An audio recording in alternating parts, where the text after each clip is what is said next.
Hi, this is howtofileforddivorce.org, and we're going to show you how to file for divorce in the state of New York. Now, there are basically two ways to download the required New York divorce forms or divorce papers. It means the same thing. You can click on this link, and we have blank New York divorce papers, and this page will open up. And once it loads, all you have to do is click on this link right here, and it's a zip file that'll have all these divorce papers. It's a whole slew of them. I think it's around 26 for New York. Anyways, you just download this package and you come right back. Or you can see option B, have divorce papers filled in for you.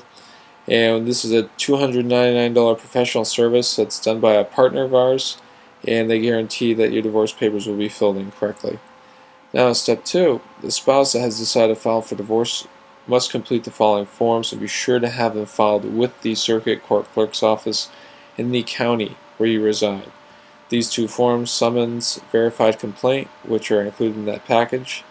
And while at the clerk's office, purchase an index number and put the date of filing and index number on the copies of the summons and verified complaint. That's very important that you do that. Step 3, you may not personally serve your spouse the following forms.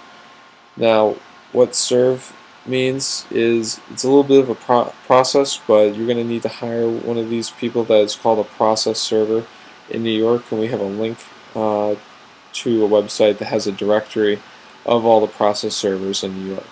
So you're probably going to need to hire them, but they're going to have to serve for you these 4 forms.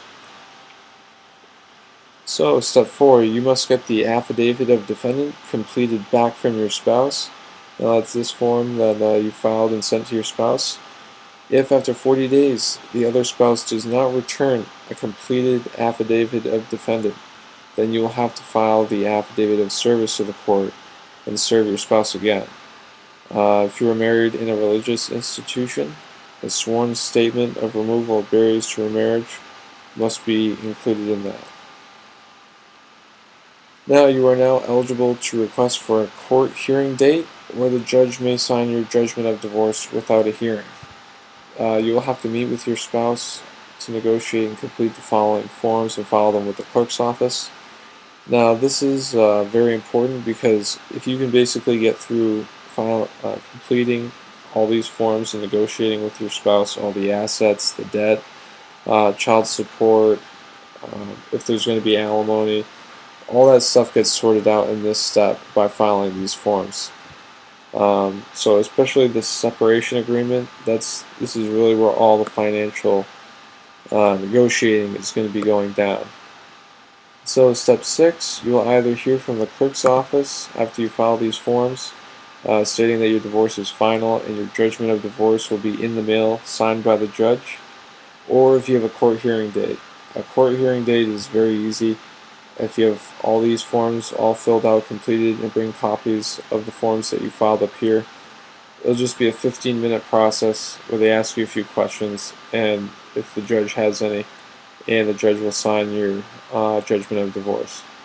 And once the judge signs the judgment of divorce, your marriage has been dissolved in the state of New York. So that's it. That's how you file for divorce in the state of New York. Free.